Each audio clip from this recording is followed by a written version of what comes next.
with Talia. All right, Talia, do you want to say a few words and then we'll invite Bonnie and Elliot, and then William will kick it off and we'll do some more explanations in a second. Sure. Hi, everyone. Super interesting to hear about food solutions for the future, keeping innovating for the planet that is now, being rewilding that enabling more fields to be rewilded, and yet continuing to nourishing us. Very, very exciting. And what a beautiful experience with the simultaneous interpretation. Thank you all for all of that. So we hope some of you were able to also be with us since the morning. It's been a very long day and we still have a long way to go. But we are going to take 45 minutes of our traditional sake tasting. So all of the global sake events, this is the first time we go virtual, but we've always had, we kickstarted all of our events with sake tasting, and it's a taiko drumming, and it's a very, just to bring people together and enjoy an experience in addition to the amazing content. So we didn't want to miss out on that. And we have with us, we've partnered with Colorado Saké that has sent us those incredible little bottles, which I hope most of you have received. Shall we do a little sort of pulse, a little fun little activity with all the audience? We have people logging in from really across the world. Let's take just a couple of minutes if we could do that. And I can't share my screen right now. That's because, there we go. Thank you. So this is called Mentimeter. It's, I'm just going to fire up a real-time little poll, just 3 quick questions. And all you have to do, can you see the slide and you can see the question? Yes. So on your phone or on your laptop, just go to menti.com and type in the code that you see there at the top, 7292534, and just punch in your answer. So what's your native country? Or you can choose to think about what country do you call home. Many of us belong to many different countries. So however you define that.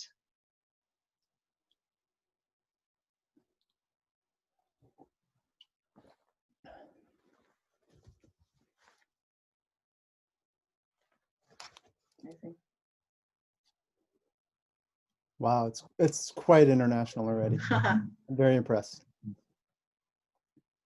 But not surprised.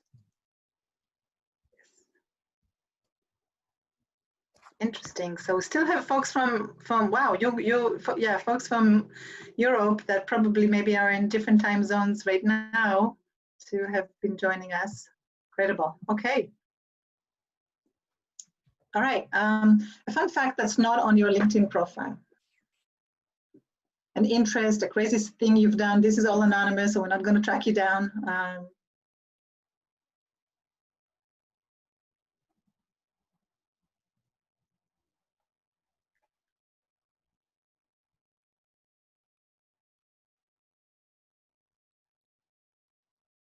Knitting, okay.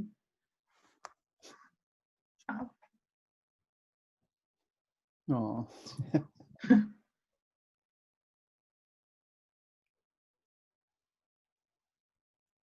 Ooh, somebody else wrote ultra running. That excites me. Oh, okay. We have to do networking afterwards. And feel free to engage with the chat also while we're kind of going through this evening, both for question and answer, but also just to check in, let us know who you are, where you're coming from.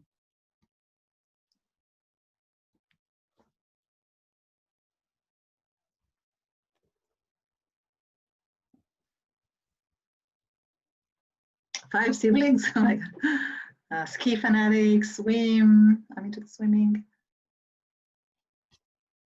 I think that's sort of a common denominator here around things that we do when we are cooped up in a house for a very long time in this global pandemic. This desire, right, to be out and do something purposeful. Very exciting. Taiko, woodwork, working on a book. K-pop dance. That's maybe our next kind of event, we should have somebody do K-pop dance. Mm-hmm. Instead of the, yeah, we can do sake with K-pop. Cool. All right. And just the final question here, what brings you joy? Let's go wild here. Just some, you know, oftentimes it's just the most simple, most basic thing, but whatever it is for you.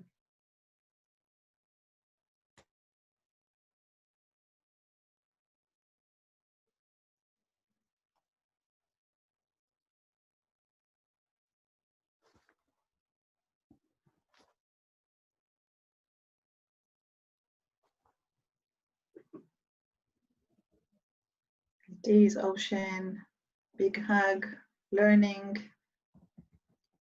dance, service, my kids, nature.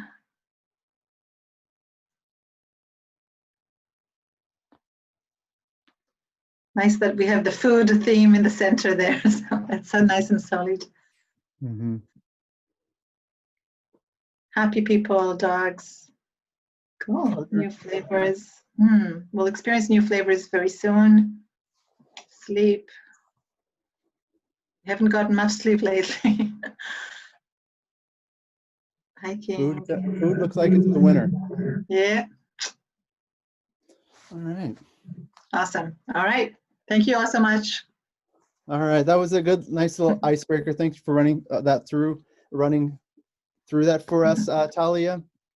Just wanted to also now invite Elliot and Bonnie to start your screens and tell us, first of all, thank you for being a partner with us tonight, sponsoring the sake session, the happy hour, and would love to kind of just get a few minutes to hear from you. So I will turn off my video when you speak.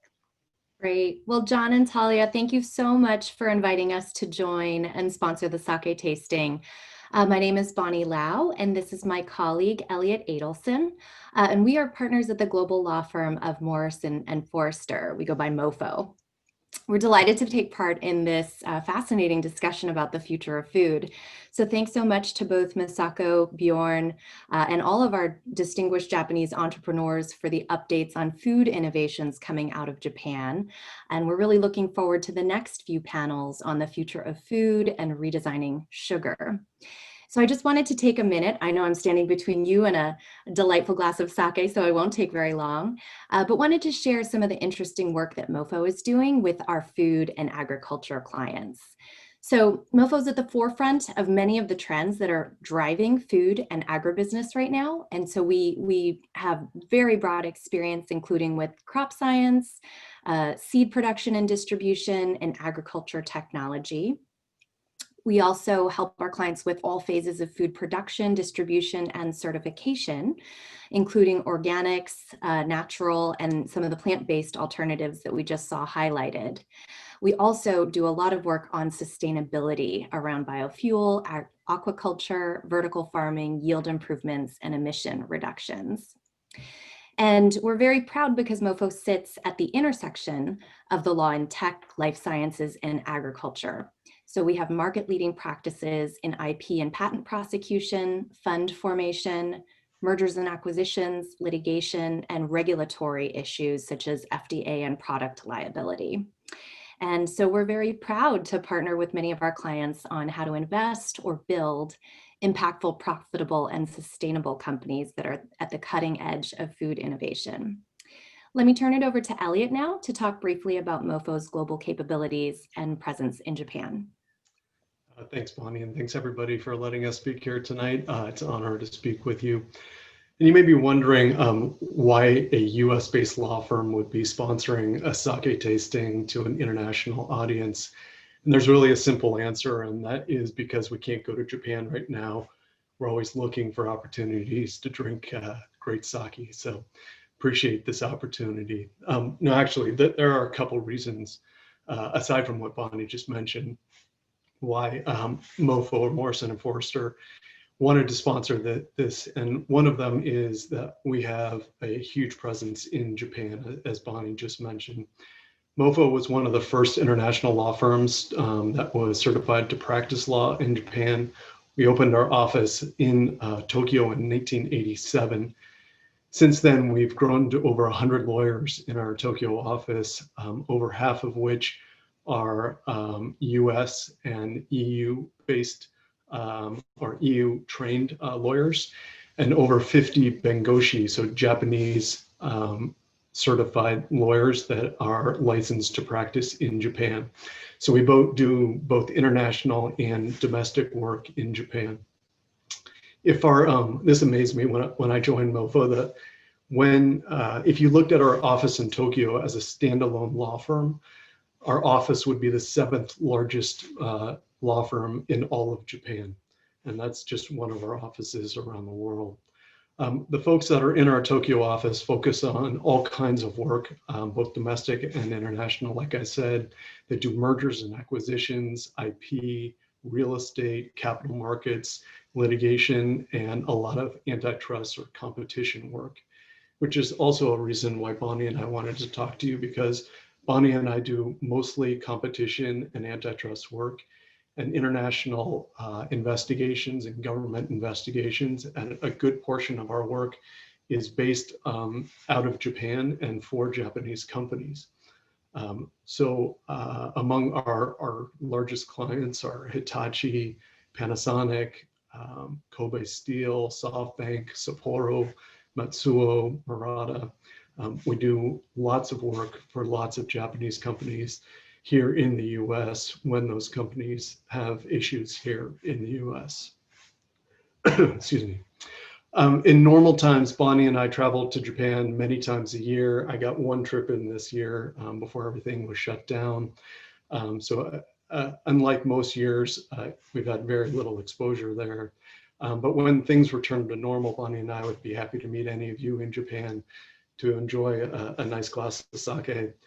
In the meantime, we're honored to sponsor the virtual drinking that we'll be doing tonight. And I'm looking forward to the Horchata sake. It'll be a new experience for me, but it looks delicious.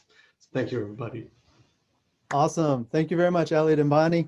And now, by the way, I've been saying Morrison and Foerster because I was like, I can't say it any other way. And so I've gotten some message. They're like, she said what? So thank you very much, MoFo, for sponsoring. And now we'll ask William and Josh from Colorado Sake to kind of join us and tell us a little bit more about the sake. And one thing that we'd like to request for everybody who's attending. So while William and Josh are speaking about, let me just, I don't know which video you guys are going to be jumping in on, so just let me know if you have any trouble. But while William is talking about Colorado Sake, the process of localizing for American palate, if you are all currently attendees, so you can't turn on your video or your audio, but if you're interested in the tasting portion to have your video on and audio on and kind of like discuss it with the group, we're going to be upgrading people to be panelists. All we ask is when we upgrade you throughout this talk to leave your video and audio off until William is done speaking.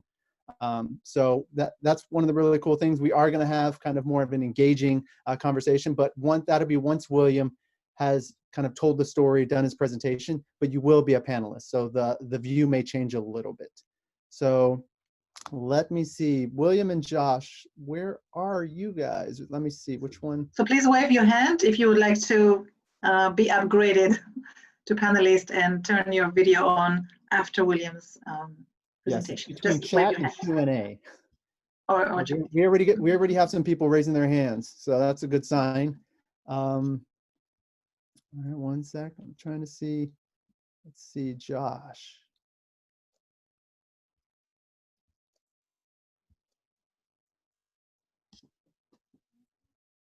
Hi, William. Hey.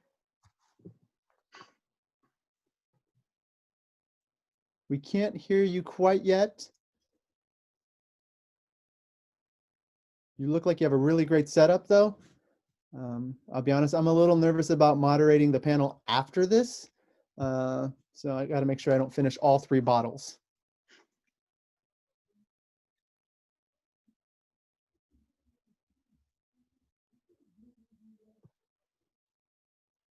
So this is Josh. So while we wait, for those of you who have your sake, which in the chat, why don't you say which one you're most excited about? We heard Elliot was excited about the horchata. Andy's also excited about the horchata.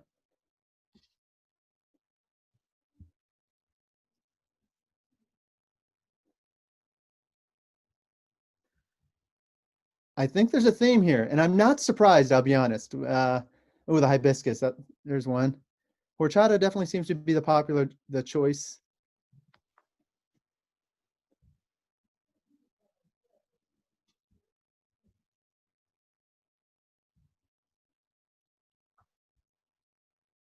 Blueberry hibiscus for Allison. Yep, seeing a lot of horchata. I'm seeing them come through. Yep, there they are. So are we waiting for William to? Yeah, I think they're trying to set up the audio. Oh, okay, You right, can see them. Would you like me to start doing another little sake poll? How much time do you think we have? 2 minutes, 3 minutes, or less? If it's less than 2 minutes, maybe. Okay. I'll just do in 2 minutes, just one question, and then we'll do more questions later. Okay. All right. All right. So I will share screen. Okay, we did that already. Don't have to do that one again. Let me just. Here we go. All right, let's do a little sake test. So just again, pull out your phones. Just go to menti.com and punch in that code. All right, Galaxy Buds. Oh, here we are. I hear you, Josh. Okay. Fire up, William. We'll do this later. The floor is yours. Yeah, the video's working fine. Yep, we hear you, Joshua, Oh, looks nice. but not William. I'm reconnecting to your buds.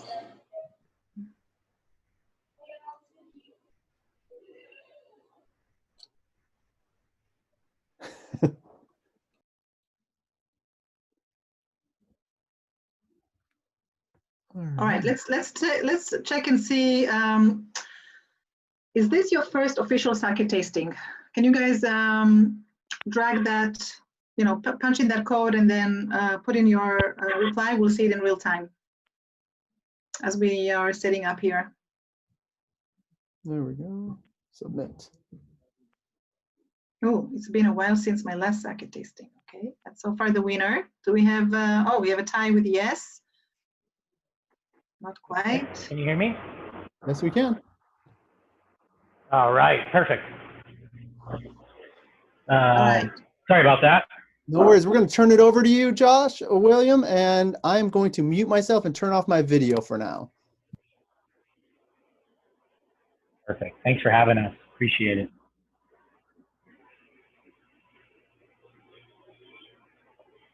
Okay. Well, there we go. All right. My name's William. I'm the owner of Colorado Saké. And I'm just getting a little bit of feedback on my end. But yeah, so kind of want to go in the intro of who we are, what we do. Sake originated in Japan. It's a beautiful beverage, and we have the utmost respect for it. And, I started in restaurants, and I've been in restaurants for 15 years. In my last 5 years, I was in Japanese restaurants and grew a big love for sake and the sake industry. And kind of realized that people thoroughly enjoy sake, but they don't really know much about it. And that's kind of where the opportunity struck in my mind of, I was a brewer for a long time, and then started making sake at home and realizing that there's a market for it in the United States. And so kind of diving into the where sake is in America right now, there's roughly about 12 sake breweries in America.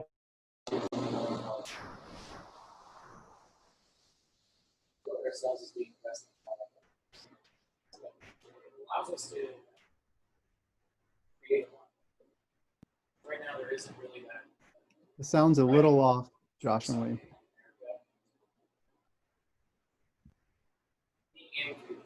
First in Colorado, the United States, really gives us an opportunity to test the market, try new things, and see what people like. So where this all began was 4 years ago, and the first 2 years was kind of R&D and figuring out the license process. Getting a sake brewery license in America isn't the easiest. We went to the state of Colorado, tried to submit permits, and there wasn't a law for sake. So we had to reach out to our local legislators and have them draft a bill. And then our governor at the time was Hickenlooper, and he had to sign that into law. So the process was long for us, but it was well worth the wait. Now we've been open about 2 years and growing quickly. And so what kind of sets us apart from other sake breweries in America, or even beer breweries in America, is the water, right? Colorado water is some of the best. It's mountain runoff, just like in Japan. There used to be the 9th largest sake brewery was based in Golden, Colorado. They were open from 91 to 2001. They were a little bit early for the market, but they chose here over California because of the water, right? And the water is the biggest key to everything that we do. And then I kind of want to go through the process of sake, and we all are going to taste it in just a little bit. And if you already are tasting it, cheers to you. But I kind of want to go through the process, almost like a little sake 101, what we do in the tap room and on our brewery tours. So I like to always start with, sake is 100% rice. All rice starts as brown rice, which I have here for you. And then we mill it down. So that milling process happens over a few days. And backtrack a little bit, we get all of our rice from California. If you put California and Arkansas together, they grow more rice than anywhere in the world. We just have a lot of land. And so difference between table rice and sake rice is going to have starch concentrated to the center instead of integrated throughout. And so we get all our rice from California, and then what we do is we wash our rice, steam our rice. And so, yeah, rice is the #1 ingredient. And then as far as, we have this magic thing here, which is koji. This is probably the most difficult thing we had to kind of figure out in Colorado, because being at altitude, learning in Japan, they have a lot more humidity where it's very dry here. So instead of removing humidity, we have to add humidity, and it was just a process to figure out everything.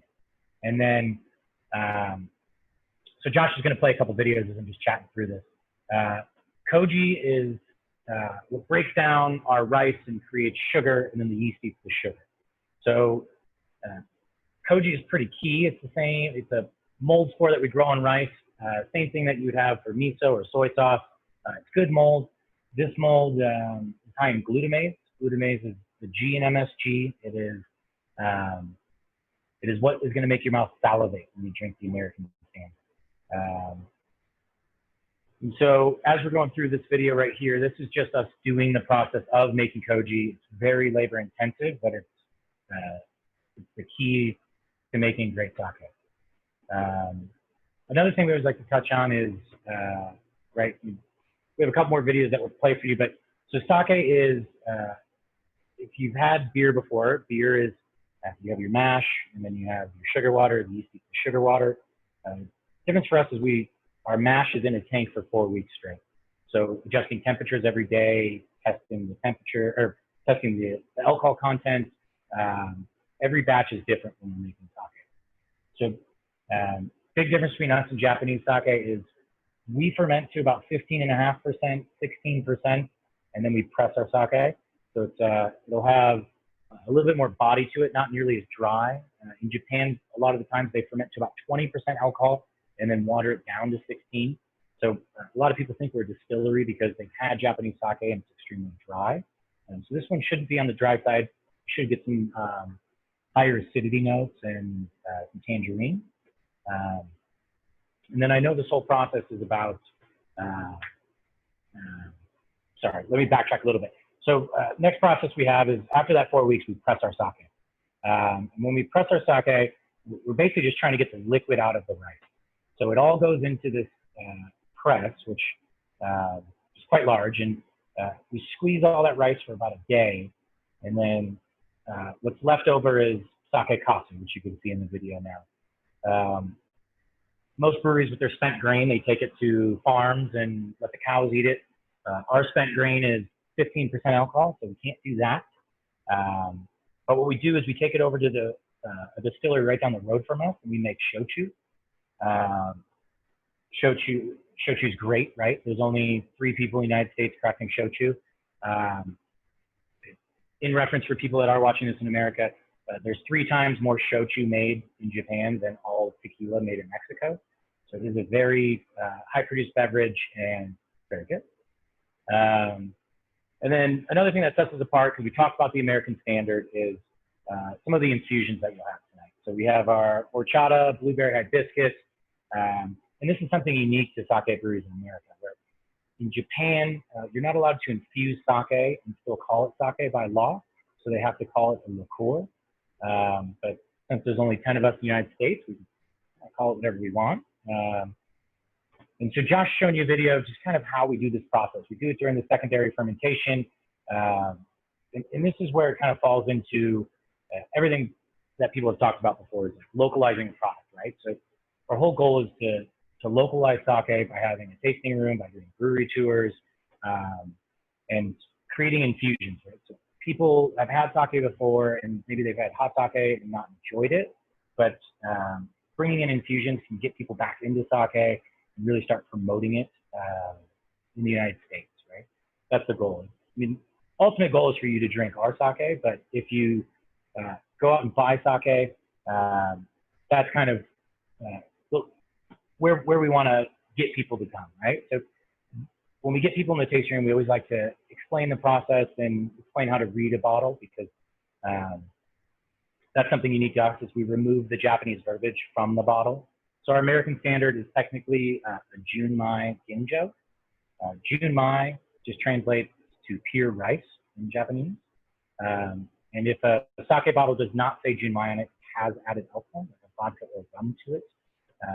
And on the lower grade box sakes, things like that, you can have up to 35% vodka or rum.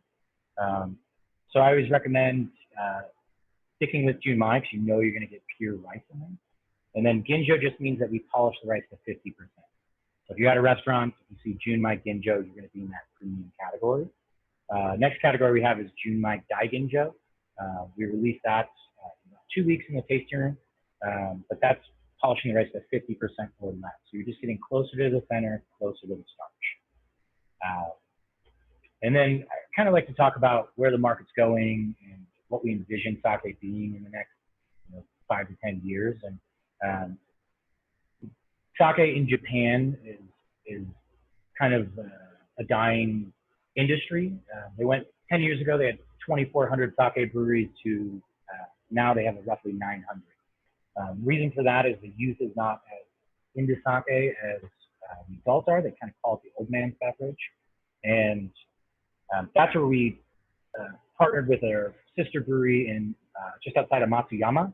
And they helped us with the process of brewing, and we helped them with branding, because I think branding is a big issue of sake in Japan, just branding towards the youth, getting them more involved. Obviously, infusions are a little bit challenging to do there, but if laws change, then it could take off again. But the export market is what is huge in Japan. So, right, the sake brewery, right, or sake market right now is $7 billion around the world, and in the next, by 2026, they think it'll be 10.5 billion. And so this is kind of following our growth pattern right now. 2018, we were only open for a few months, but we ended up doing $60,000 or $70,000. And then 2019, we ended up doing about $300,000. This year we'll end about $700,000. And then obviously this graph is showing our growth trajectory of doing more of a national campaign. So as we grow, as we obtain more space, start making more sake, it'll allow us to take more of a national approach and really get youth drinking sake and getting people in understanding that sake can be made in America and it can be great. And yeah, that's what I have so far. And I know we were mentioning about asking questions and things like that, which, yeah, or we can go into the tasting, whichever one you'd like to do. Yeah, I think we should start the guided tasting, and So if start please the now we guided tasting, and then we will, if there's time, we only have like 15 minutes, but if there's time, we'll definitely just incorporate seamlessly as you talk. I can show the questions. So if you're a panelist now and you want to show your video and kind of like drink the sake as William's talking about it, that would be the good timing, I believe. Reveal yourselves. Let's see who we have in the room. Let's try to be together as much as we possibly can in the virtual space. Oh, yay. A lot of familiar faces. I'll run through the, do you want me to run through the tasting now? Please. Yes, please. So we'll start with our American Standard. American Standard is our flagship, right? This is our traditional sake.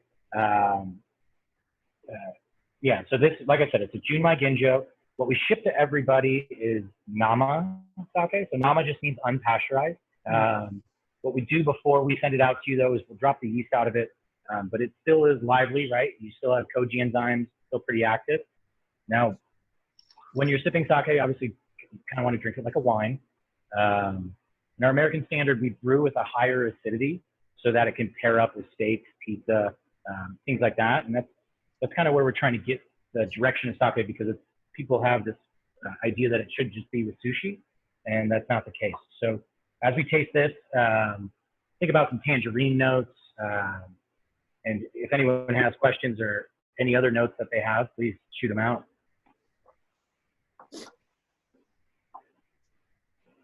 All right. So this one, like I said, will be 15.5% alcohol. But if you think about 15.5% alcohol in like the wine world, would be a big Cabernet, lots of tannins, lots of sugar in it. Our bottle has 2 grams of sugar, so slightly dry, but you should still get some full body. We'll move down the line. The next one I have is our blueberry hibiscus. I'm going in order because horchata is slightly sweeter, and we should finish with that. But our blueberry hibiscus was one of our first sakes that we created. Fresh blueberries and hibiscus flowers. This one kind of drinks more of a light red wine. Yeah, Kanpai.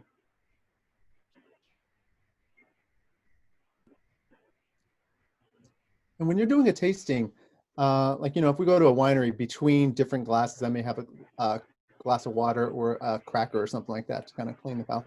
Is that something that's done with sake at all? Yeah, so if I was to taste a lot of traditional sake side by side, I would definitely use a palate cleanser in between. But since we're going flavor to flavor, it's just going to be so bold and different. That totally your choice at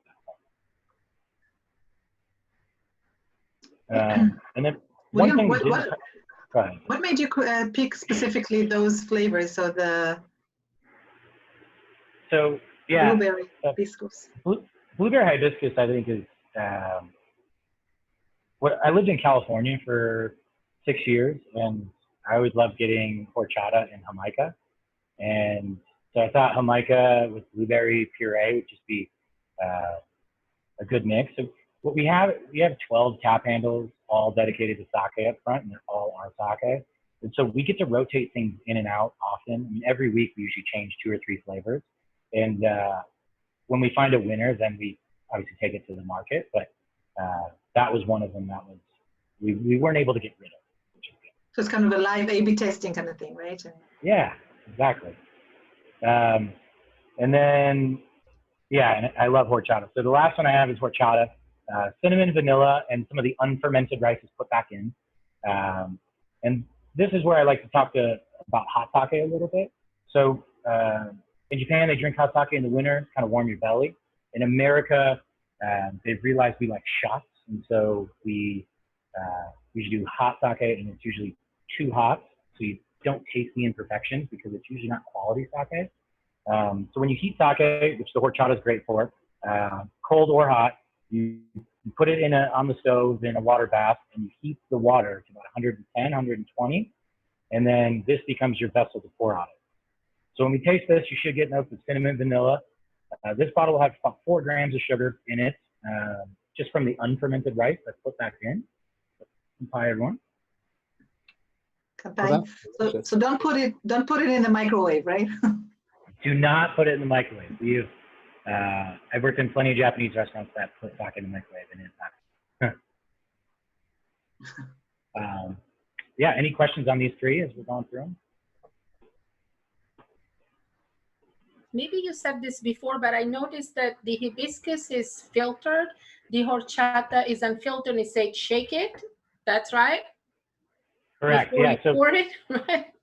Yeah, so in this bottle, I'm not sure if you can see it, but we do have sediment at the bottom. So that's why we always, with Negoris, you want to shake it up to homogenize everything throughout, just so you get, you're drinking the same consistency throughout the bottle. But that's an interesting thing in the United States is for Negoris, 90% of sake consumed in America is a Negori, and 10% would be filtered sake.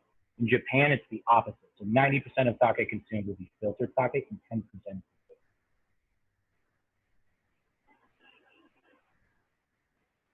Do folks have any comments or questions? This is a great time to fire them up right now. You can just unmute and jump right in. Yeah, this is the happy hour. What's the latest flavor combination that you guys are testing out? Yeah, it's great. So we just released our lychee Negori to the market, and now we're going down the can route. And we're going to do, seltzer's a big play in the market right now. So we're going to release a sake seltzer, the world's first sake seltzer. And that'll come out in January. We're going to do flavors like yuzu ginger, sparkling black cherry, and just kind of work through those. Those sound delicious. Yeah. Hey Josh, can you talk a little bit about what you're drinking it out of? When I was preparing for this today, I was like, well, I don't have any sake cups, so what should I do? And I got our shot glasses from the espresso. Can you talk about the appropriate glassware or drinkware? Yeah. So we use these little glasses. They're just like little baby cans. But if you're drinking a high-end sake, I would drink it out of a wine glass. Just so you can get the notes before you drink, just like wine, right? This is all an organic product, just like wine is, so it should be kept in a fridge or at least in 50 degrees, and then ideally not where light can penetrate through the bottle. But always, I recommend wine glass or rocks glass, or just something where you can still get your nose in there and smell it as you're drinking it. You want to use 2 senses when consuming sake or consuming wine. I'm picturing a really cute little brown bag. Yeah, that can be your little giveaways when you come to the shop.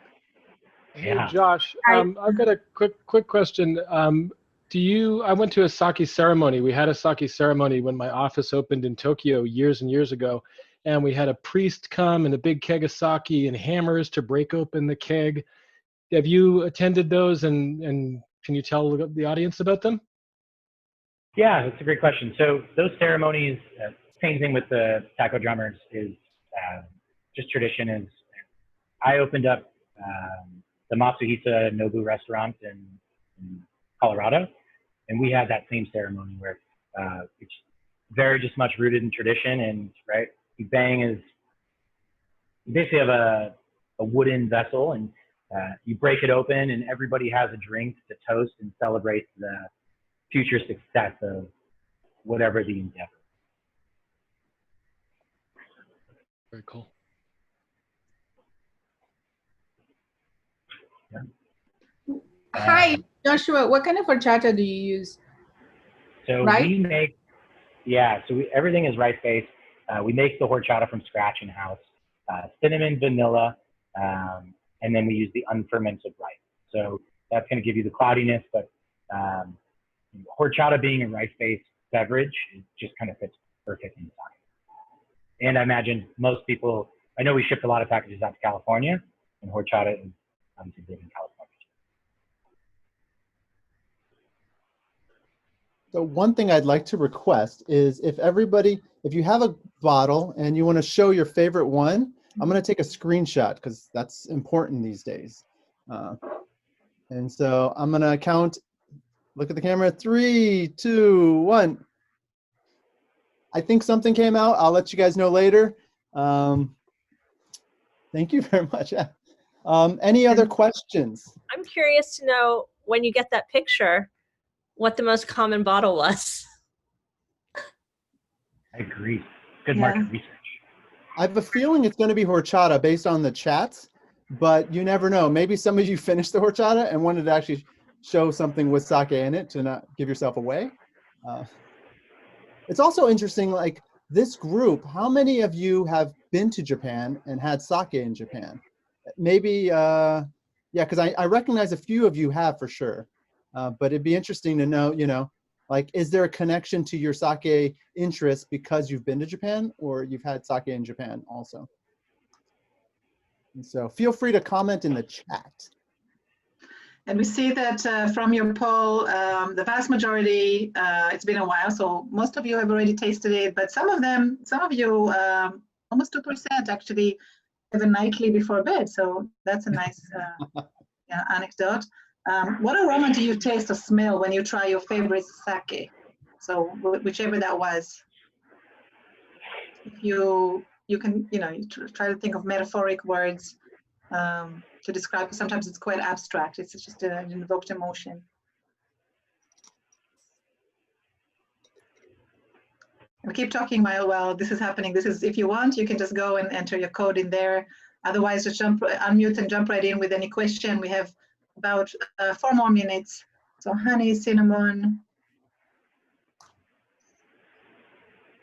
Yeah, and then I guess when people are tasting sake, always, just like wine, I mean, I always like to write things down and remember them, because sake can start from dry to floral, honeydew, melon. And as you're trying these arrays of sake, depending on which restaurant you go to, but always try a different bottle every time you go out, just to support these Japanese.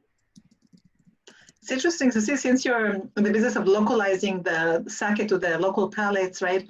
If people, you know, with different attitudes have a different, you know, mindsets, different cultural mindsets bias the sense of what it reminds them of, right? So you have people tasting the exact same product, but it brings up different connotations, right, of flavors.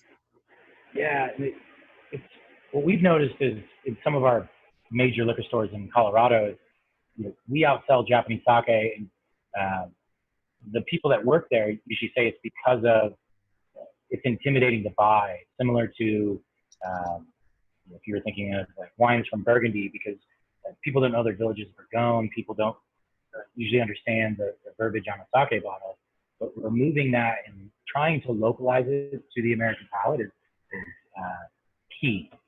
So remember those terms that I sent you out with, but definitely think that localized sake is great. In San Francisco, you've 2 sake breweries.